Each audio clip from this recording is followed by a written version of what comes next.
If he didn't possess that same grace in real life, you can't act that. Just after his career reached stratospheric heights, a sudden and devastating blow. Boseman dying after a 4-year battle with colon cancer. I'm just completely blown away about how this man was able to not only do as much work as he did while also battling colon cancer. I mean, you can't help but wonder if he was touched by God. The news of his death shattering many of Hollywood's biggest names. You were the last person I thought would leave us. You were the last person I thought could leave us so soon. You're not just my friend, you're not just my hero, you were my superhero. You were my Black Panther. It's a tough loss. He had that power in his art to define a generation.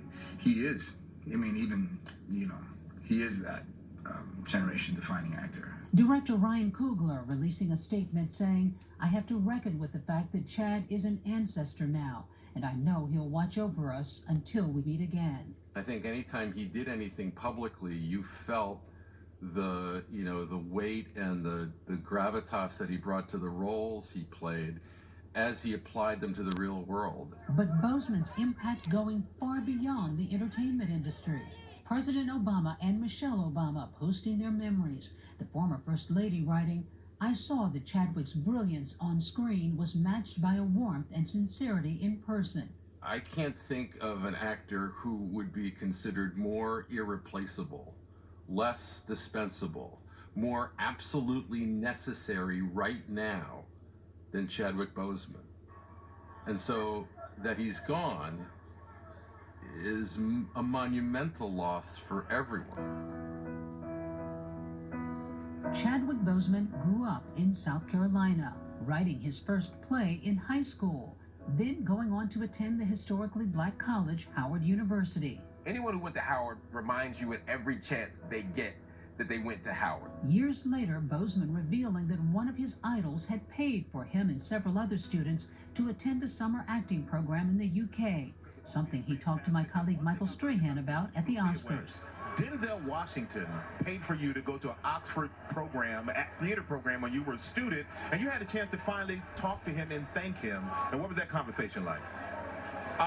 It was a fun conversation. The first thing he said was, "You owe me money, I came to collect." Boseman publicly repaying that debt of gratitude, honoring Washington as he accepted the American Film Institute's Lifetime Achievement Award.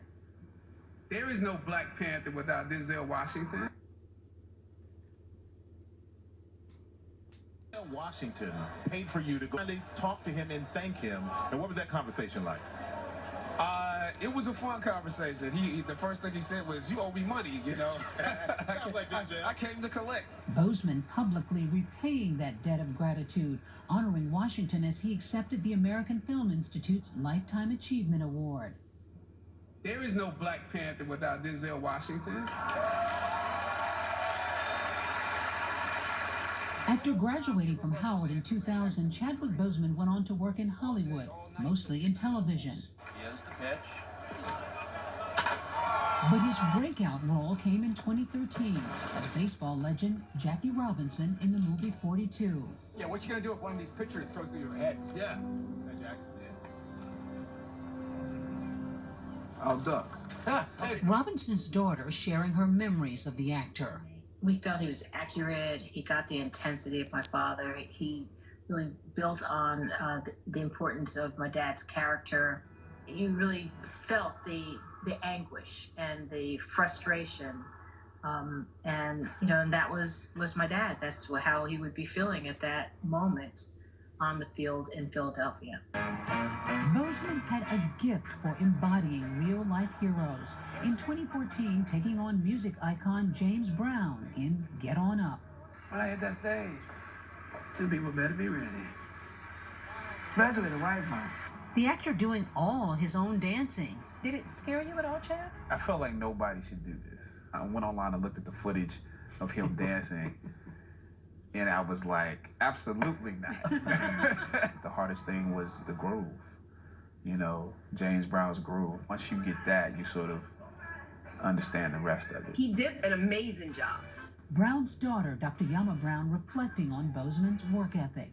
He came down to Dad's home in South Carolina. We went through old costumes. I mean, literally old clothes. He tried on clothes and just tried to embody him and did a lot of research, worked with a choreographer 5 hours a day, and then came back even after he got off set to do even more work. I will be forever indebted to him for how he made my dad's life story come to life like that. In 2017, Boseman would again portray an American legend, civil rights attorney, and the first black justice on the Supreme Court, Thurgood Marshall. The NAACP isn't taking any deals. The NAACP isn't the one with its life on the line here. Yes, it is, goddammit. He was somebody that I expected to be very intimidated by, and when I met him, it was like we had known each other for a decade, and there was such an approachability. But Boseman's career-defining role would be bringing a fictional hero to life.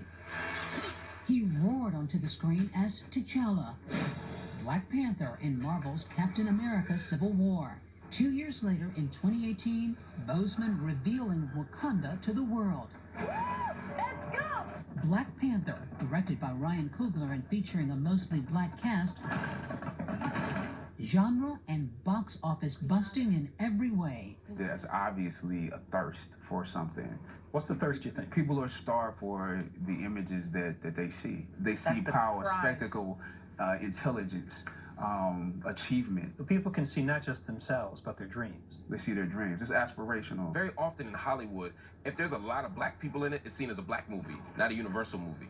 But this time, it was constructed and imagined as a Universal movie. Please welcome Chadwick Boseman. Boseman becoming a bona fide movie star, from late-night talk shows to red carpets and award stages. We all know what it's like to be told that there is not a place for you to be featured, yet you are young, gifted, and black. T'Challa would lead him to the next two Avengers films,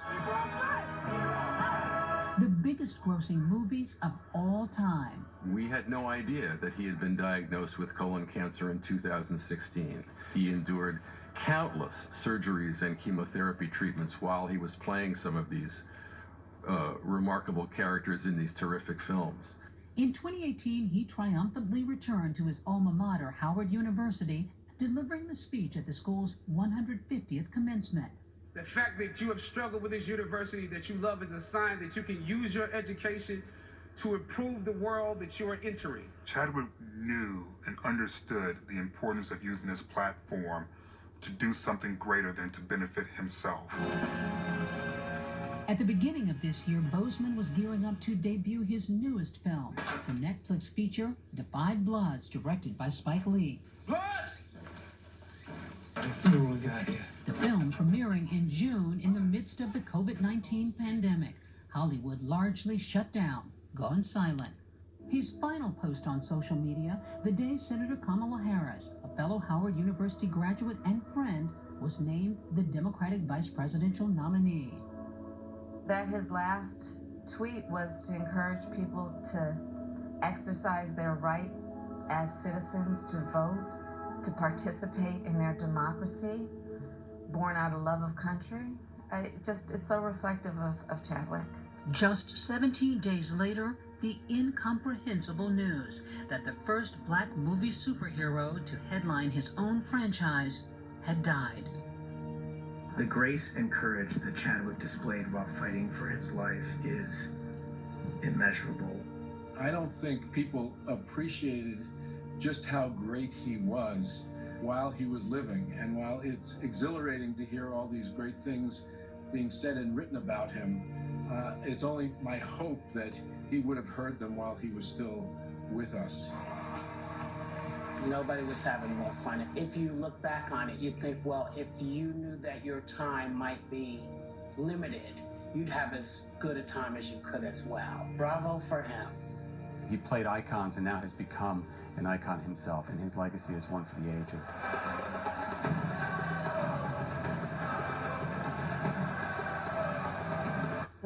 our thanks to Deb. Joining us now, Felicia Rashad, who has her own special connection to Chad as one of his teachers and mentors at Howard University. Felicia, first of all, just want to send my sincere condolences. I know how special he was to you, and some would say that you helped to launch his career. You saw an opportunity for him to get more training at a program at Oxford, but it was expensive, right? So tell us a story about how you helped him and how somebody by the name of Denzel fits into this picture. Well, I received a call from one of those students in that class, and they said, "Oh, Miss Rashad, we just want to thank you and want you to know that we auditioned for the British Academy of Dramatic Arts Midsummer Program, and we got in." And I said, "Well, that's great." And they said, "But we're not going to go." And I asked, "Why not?" And they said, "Because we don't have the money to go, we can't afford it." And I said, "I don't know, you're going. You're going. You pack your bags and be ready, you're going." So I made a phone call to a friend of mine, and he called me back, and we talked about it for maybe 5 minutes or less. And he said, "Okay, I got this many." So he sent them. So many people willing to help out like that. And when you think of a bright light like Chadwick, who's now gone, what do you think his legacy will be to young actors, especially young actors of color, people who might be in school now and hoping for that same break?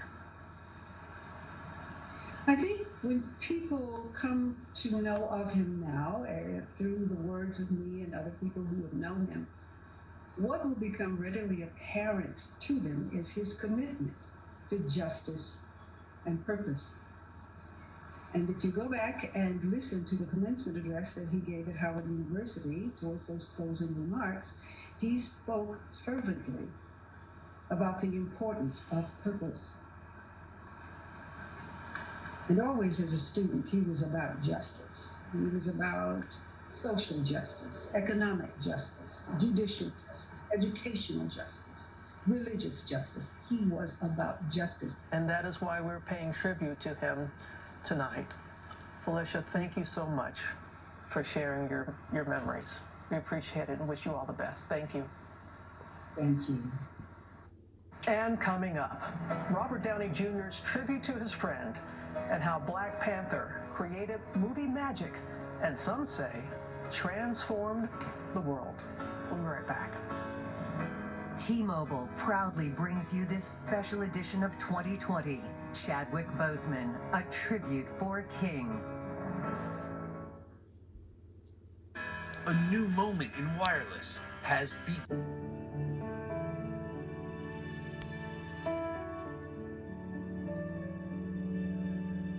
Welcome back, everyone. I'm joined now by a very familiar face to many of us, Tony Stark, a.k.a. Iron Man, but also a dear friend of Chadwick's from the Marvel Universe, Robert Downey Jr. So good of you to be with us tonight. And you and Chadwick, you shared some iconic moments on screen together as fellow Avengers. So talk to me about one of your memories of Chadwick on set. Toward the end of the third Avengers, the Infinity War, there's this we all kind of lose together, and I remember it was one of those few days that all of the Avengers were together, and it was just the way that he walked on set and the immense success that had occurred, and rightfully so, with Black Panther, and he was just in this kind of stratus of his own, and but always humble, always hardworking, always a smile on his face, and now looking back, all the more I realized just what an incredibly graceful human being he was. Yeah, and you shared, Robert, such a heartwarming video on Instagram yesterday. The two of you, you're laughing. You called him a game changer. How are you going to remember your friend, and how do you want the rest of the world to remember him too? Well, even just, it was about 6-8 weeks ago, I reached out to him amidst the George Floyd protests, and he had such a thoughtful and kind of informative reframe for me as I was on a bit of a listening tour. And then I just go back and think, you know, every time I think about, and Black Panther is hands down, it is the crowning achievement of the Marvel Universe. And I say that with all due respect to all the other films that have been made, including my own. But it was the one where people got to vote with their ticket sales and say, we require this overdue diversity. This is a meritocracy, or at least it should be. And this is a fantastic movie that has leveled the playing field, and you know, appropriately so. And so his legacy is so meaningful. And at the same time, as I was noticing, you know, and it's so great of you to do this, and ABC and Disney and Marvel to give this the space it deserves. And there's a void now. It's so generous of you to share that with everyone, Robert. We appreciate it so very, very much. You take care. Thanks, Robert. Yes, they were just 2 words, Wakanda forever. But in so many ways, they summed up centuries of struggle. And the world first heard them in the game-changing movie Black Panther, the first superhero film ever nominated for a Best Picture Oscar. But Black Panther was so much more than just a movie. It was a movement, a cultural moment that changed everything before it and after it. And for many, Chadwick Boseman was the man. Here's Byron Pitts. Epic by every measure. Size, scale, impact. Black Panther didn't simply shatter box office records. It broke boundaries. It was a moment of collective celebration because of the story itself, but also because of Chadwick, the significance of it, the brilliance of it, the elegance of it. He did all of that. At the premiere of Black Panther, Chadwick and I saw each other right before the curtains rose and the film was going to start. And we embraced each other, and I said to him, I cannot wait to share this movie with the world. And he kind of leaned in and whispered to me in that soft voice of his, and he said, I can't wait to change the world. And change the world it did.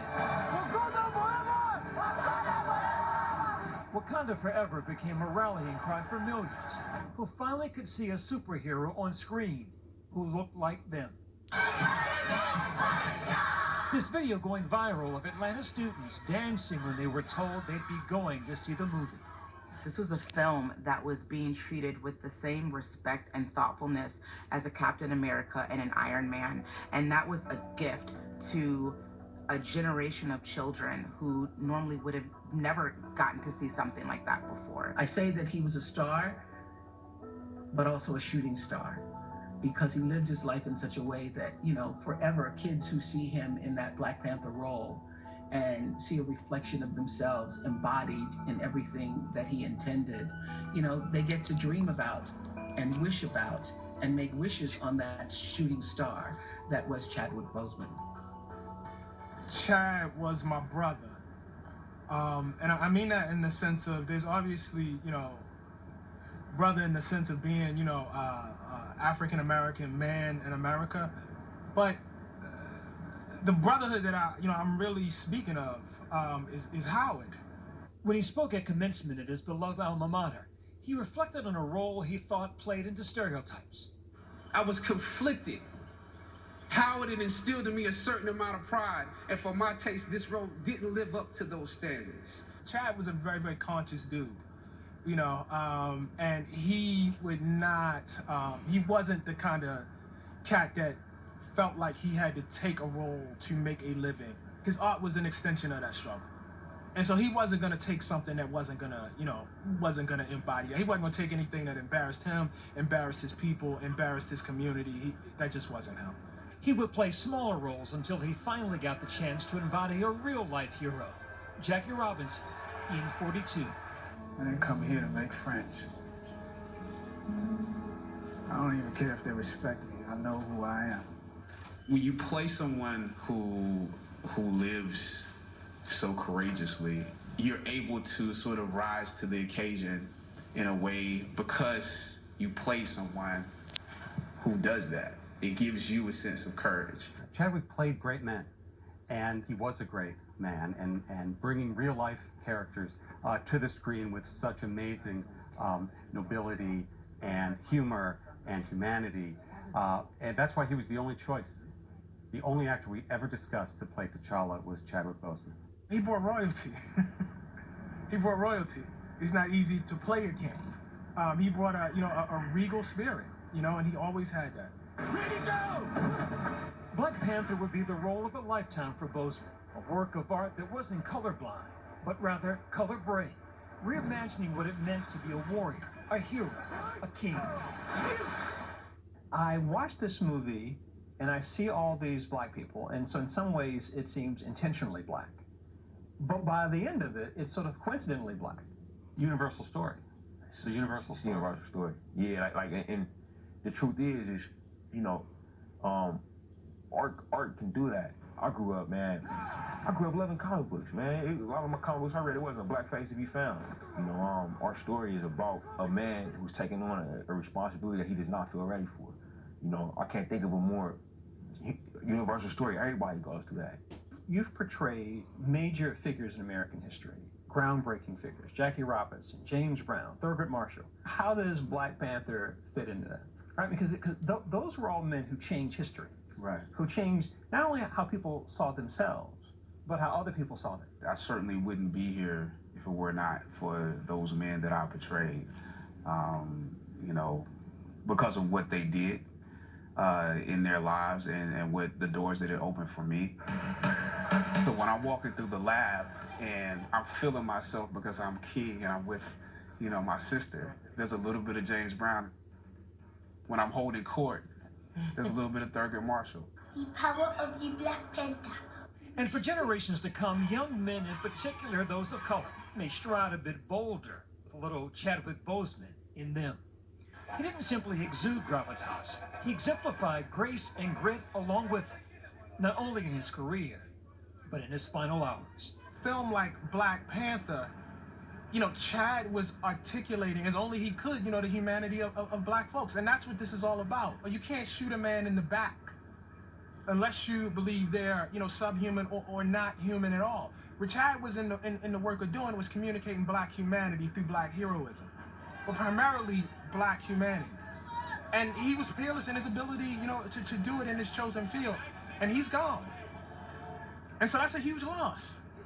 That's a huge, huge loss. You watch movies to walk in the shoes of the protagonist or the hero, but it's not just me playing it, it's also you watching it. And I think that's, I feel blessed to have had the opportunity to do that.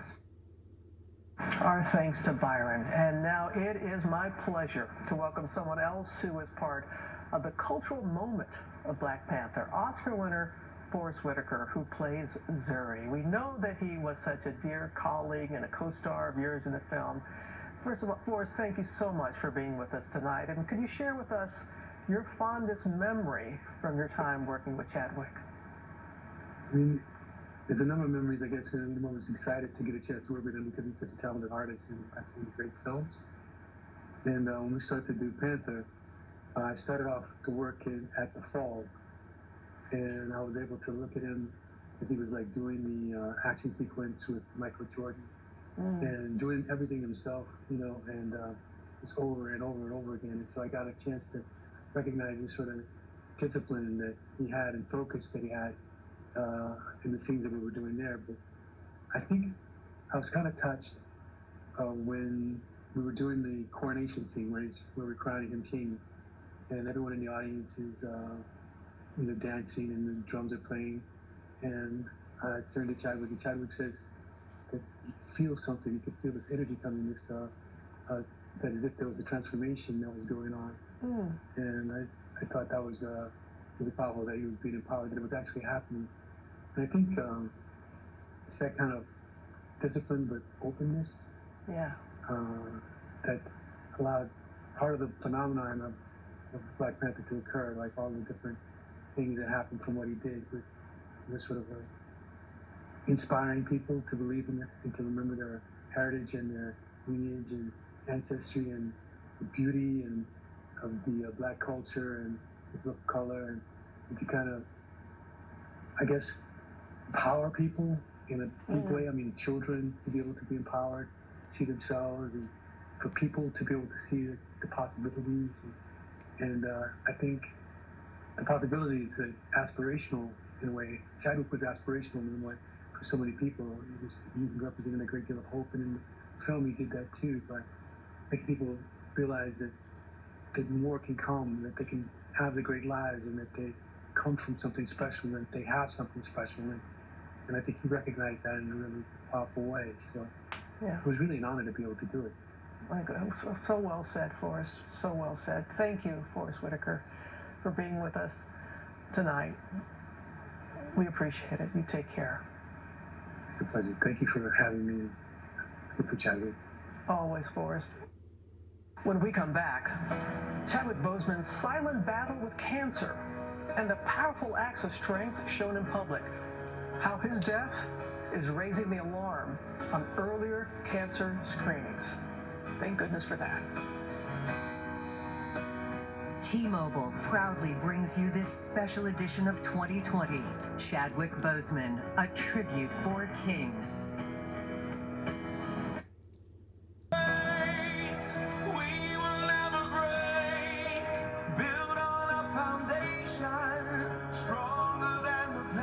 You have cancer. Those are words that strike fear into everyone. As I have often said, it is a community you don't want to be a part of, but so many of us are. And now we know that Chadwick Boseman was as well, battling in private. Just imagine what he was going through with treatment and the inner strength he must have called on to keep up with the grueling schedule of making movies. So while millions of social media tributes are still pouring in, we wanted to use this as a teachable moment. We know Chadwick would have appreciated this. It's about testing and early intervention. Here's my colleague and fellow cancer thriver, Steve Osunsami. How are you? Good. I loved your movie. Thank you.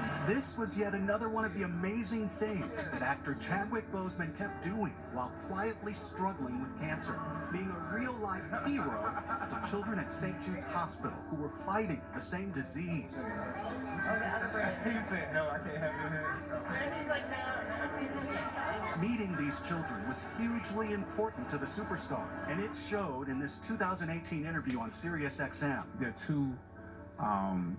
two little kids, Ian and Taylor, who recently passed from cancer. They're trying to hold on till this movie comes. Just to experience those two little boys' anticipation of this movie. And when I found out that they take your time with it.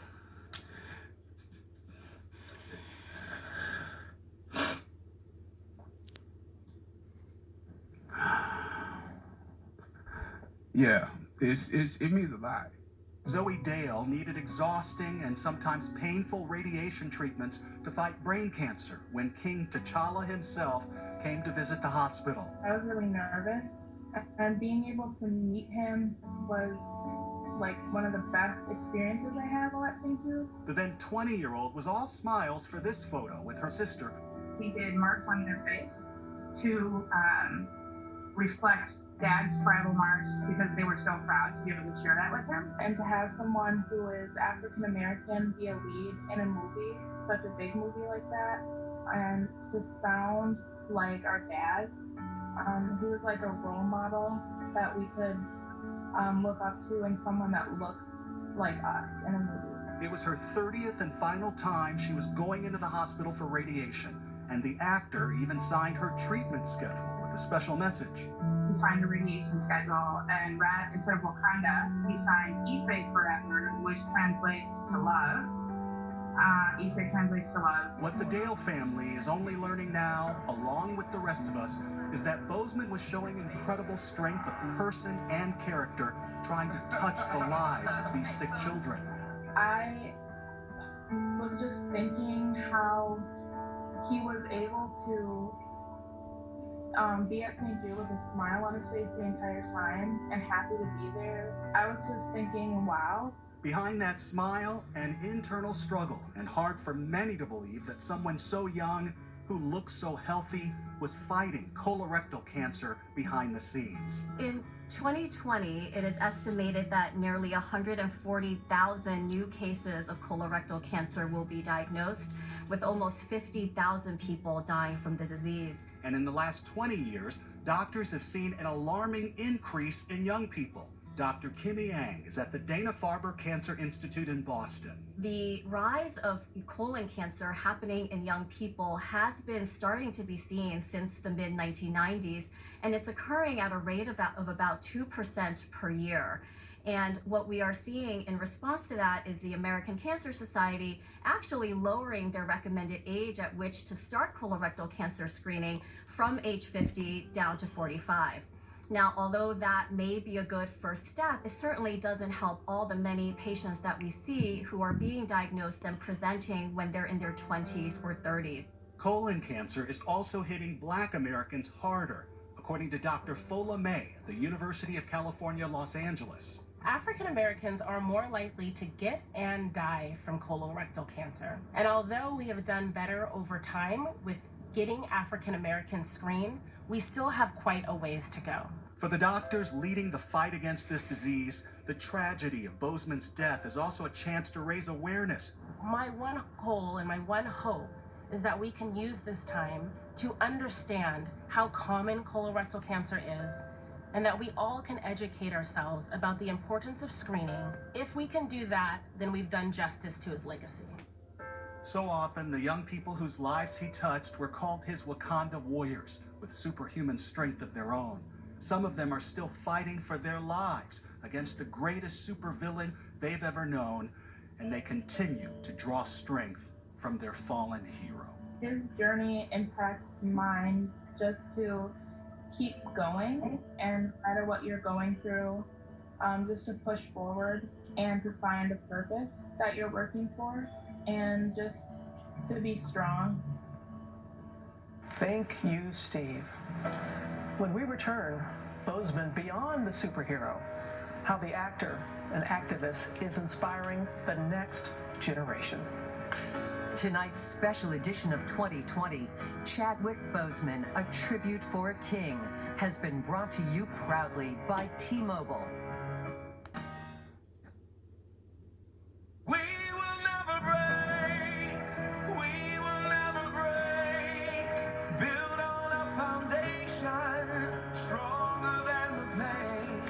Chadwick once said about his character in Black Panther, T'Challa is basically saying, we have a responsibility to the world to be a beacon of light. Chadwick took that to heart, and that light in turn spoke to so many others. Whenever life is hard, he would go out of his way to let you know that he loved you and how he felt about you, and it's just a rare quality.